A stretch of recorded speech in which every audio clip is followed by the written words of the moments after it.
Hey, what's up guys? Welcome to another episode of BodyGeeks. Today I'm going to go over why this year, 2019 Mr. Olympia is one of the more historically rare Mr. Olympias that we've had, and I'll give my reasons why. So it doesn't happen very often that we have a Mr. Olympia contest where there isn't a returning champion trying to defend the title. That's kind of what makes, as I mentioned, this year special. So I'd like to go back and look at some Olympia history and look at the times when we didn't have a returning champion and kind of look at some of the reasons why. Because as you can see, it's much different trying to knock out the champ, so to speak, than it is whenever nobody's the champ and they're all fighting for the title. I think it's much different for the athletes that are preparing, but it's definitely much different for us fans because we now get to root for our guy, right? Or we get to watch something unfold where we really kind of don't know what's going to happen, compared to having a returning champ where you're going to say, okay, there's one or two, maybe three challengers, if we're lucky, that are going to try and knock out the champ. Well, instead now we're looking at in my opinion, three or four guys who are fighting for an open crown. So, it leaves a little bit more uncertainty as to what you think may happen, and that's what makes it exciting. So, anyways, the very first year that the Mr. Olympia didn't have a returning champ was also the first year that the contest was held. And that was in 1965, and Larry Scott was the winner, the very first Mr. Olympia. And Larry would also win in 1966, and then he would retire. So 1967 marks the second year that we had an open contest where there was no returning champ. And in 67, a guy by the name of Sergio Oliva wins. Sergio would hold the title in 68 and 69 as well, so he would successfully defend his title for 2 years, as opposed to Larry Scott only defending the title for 1 year. Sergio was going to try and continue his reign, but in 1970 he lost to Arnold. And Arnold would then have the longest reign to the date until 1975. So if we look kind of at the history of the Olympia and take a step back, we could see that it started in 65, and then by 1975, we had only had one other year where the Olympia was open when Sergio won. Otherwise, Sergio and Arnold were continuing, always trying to defend their title. Larry Scott even defended his title once. Arnold would retire in 75, so that means that the 76 Mr. Olympia was wide open. So far, the only time we had open Olympias was simply due to retirement. In 76, Franco Columbu wins, and I think that Franco would have liked to defend his title, but the following year he competed in the first World's Strongest Man competition and got an injury doing something called the refrigerator carry. I think he hurt his leg where you have to strap a refrigerator on your back and carry it a certain distance. And he got hurt, so he couldn't defend his title in 1977. So we had our fourth open title in 77 when Frank Zane wins, simply due to Franco having the injury. So at least Franco didn't retire at this point. A little bit different storyline there. Frank Zane would win in 78 and 79 as well, successfully defending his title. And then Arnold would dethrone him in 1980. Arnold leaves in 75, retires, right? And I know that's when he went and filmed like Conan the Barbarian and becomes a movie star, right? And he's kind of growing past bodybuilding, but for some reason he comes back in 1980 to win the title for his final time and then retires again.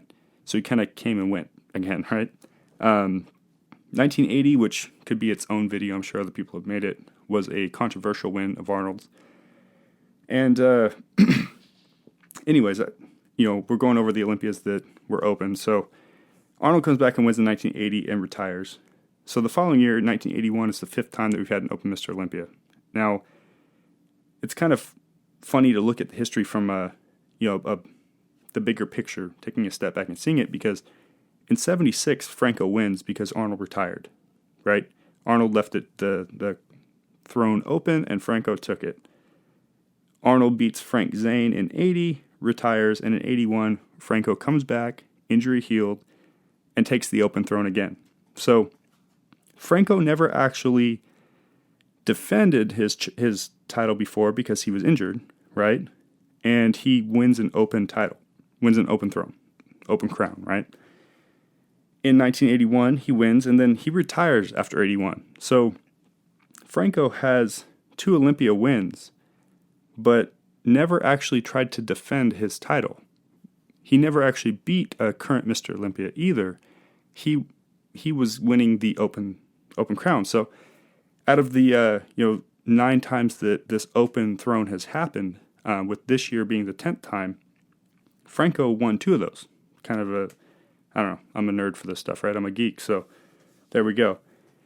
Anyways, moving on. The 6th time that we had an Open title was in 1982, due to Franco's retirement, and Chris Dickerson wins and decides to retire.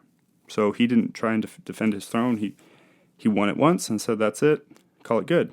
So in 83, the following year, we had another Open title, and Samir Bannout wins. And I think that Samir would have won the title for multiple years had he not ran into Lee Haney in 1984. I think that if you look at all the prior Mr. Olympias, each one brought something unique, something that kind of elevated the game, right? People thought that Sergio was, a freak for his day until a guy by the name of Arnold shows up with a crazy chest and biceps. And, Franco was always known for strength and being very compact and carrying a ton of muscle. And Frank Zane with his aesthetics, I mean, the pose that all the classic physique guys hit with the open hands, front double bicep, that was Frank Zane, right?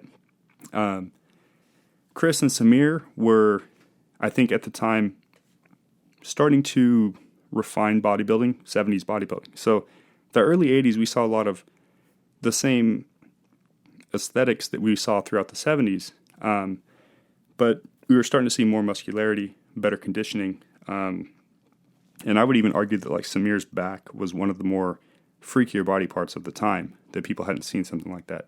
But anyways, all of those guys leading into Lee Haney, once Lee Haney hit, it was kind of like a game changer, Same thing with Dorian, same thing with Ronnie, right? But point being, back to our topic at hand, right, is that having historically rare Mr. Olympias where there was an Open title, in 83, that was the 7th time Samir wins, tries to defend the title, then Lee Haney wins in 84. Now, Lee Haney would then keep the title for 8 years before retiring. His last one was in 1991. So, one person to defend the title, to win it, take it from somebody, and then defend it 7 times is pretty impressive. 92 was an Open title, and that's when this guy named Dorian Yates wins, right? And we know Dorian would then hold the title until 1997. So between Lee Haney and Dorian Yates from 84 to 97, we only had the one Open Olympia from Lee Haney retiring. Dorian Yates retires in 1997, kind of due to injuries. He had torn a few different body parts, and I think that he kind of saw the writing on the wall, and so he walked away victorious, which left the 1998 Mr. Olympia wide open, which in my mind was probably one of the more exciting. I wasn't a fan yet. I was only 10 years old, but looking back in time, one of the more exciting Mr. Olympias, because the talent of the guys in the 90s was something we haven't seen, since then. And you had like the Kevin Lavrones and Flex Wheelers and Sean Ray, and these were the front runners, right, going into that show. And along comes Ronnie Coleman, who kind of was not even on anybody's radar. And as we know, Ronnie would win in 98 and then hold the title for 8 years, matching Lee Haney's record. So my point with all this is that, but if you look at Lee Haney, Dorian, and Ronnie, from 84 to Ronnie's last one was in 2005. That's a long time. That's 20 years where we only had 2 Open Olympias. We had 92 and 98, right? So if you look at the end of Ronnie's reign in 2006, Jay Cutler wins, right? He dethrones Ronnie 2006, wins again in 2007. Dexter Jackson dethrones Jay in 2008. Jay gets the title back and beats Dexter in 2009, which was very significant because it's the first time a Mr. Olympia has been defeated and then won again. So that was a really cool year, 2009, when Jay kind of reinvented his physique and came back and won. Jay would then repeat in 2010 for his 4th win, and then be dethroned by Phil Heath in 2011, who would hold the title for 7 years before Sean Roden beat him last year in 2018. So when I pointed out earlier that from 1965 with Larry Scott winning, clear up until 1983 with Samir Bannout winning, we had 7 different times that there was an open Mr. Olympia. But if you look at from 1984 to current, we only had we only had 3 times. Excuse me, no. We only had, this will be the 3rd time. So, sorry, I'm not very good at math. I'm good at, bodybuilding history, but that's it. So, point being there is that from 1984 until current, right, this will be the 3rd time that we've had an open Mr. Olympia. So, if that doesn't make you excited, if you followed this video this long and you're not excited about this year's Olympia because, Sean is dealing with his problems, Big Ramy's not in the show, Phil isn't coming back because, he was defeated last year, so he's taking time off or retiring, we don't know yet, right? Like, people are sitting here saying that this Olympia is horrible because, there's not as much competition, or that it's so boring and that nobody's buying tickets and nobody's going to go.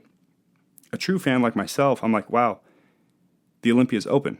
Since I've become a fan of bodybuilding, we've always had a reigning Mr. Olympia. So this is going to be my first Mr. Olympia experience where there's not going to be a returning Mr. Olympia trying to defend his title. Unless something crazy happens between now and then and Sean Roden was allowed to compete. But as it stands right now, I don't think he's going to be allowed to compete.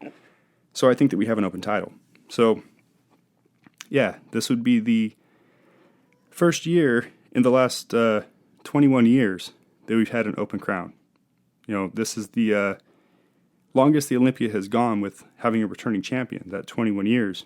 So, like I said, if that doesn't make this exciting to you, I don't know what to tell you. So you can see that this year's a pretty exciting year. It's an Olympia that doesn't come around very often, where we have the open crown that's up for grabs. And unless Dexter Jackson wins for his 2nd time, we're going to have a person who's going to be the 15th Mr. Olympia in the history of the sport.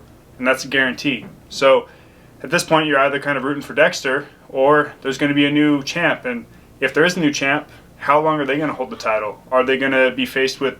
Are they going to retire next year? Are they going to get hit with an injury? All the things that we just went over in this video, any one of them can happen. So you could be in the camp where you're sitting here saying that this year isn't as exciting because, Phil isn't going to be there. Big Ramy's not going to be there. Kai Green's been gone for a while. Sean, of course, is going through all of his stuff. So, you could sit and look at all of the lack of talent, so to speak, or you could look at the talent that's actually going to be there for the show, knowing that regardless, history is going to show one of these guys is going to be Mr. Olympia. And all of them fighting for this open crown, it's a pretty cool thing. I mean, having people battle it out without a recurring champ, so to speak, they're all fighting for an open title. And that's exciting. I, for one, can't wait. So if you guys enjoyed this video, this is my first one back after a long hiatus, and I hope that I can improve on them. I know this one got a little bit lengthy, maybe a little bit boring at time. I'm kind of trying to find my voice again. But thank you for watching. Thank you for supporting. If you haven't subscribed, subscribe. Do the whole thing that every YouTuber tells you to do. Yeah, I hope to give you guys a lot more content. I hope stuff that you'll enjoy. Feel free to give me feedback in the comments. Feel free to shoot me messages. You can go on my social media. You can hit me up there. I'm welcome to any and all feedback at this point because I don't know what I'm doing, and I'm figuring out as I go. So thanks for watching. Until next time, you're tuned into BodyGeeks.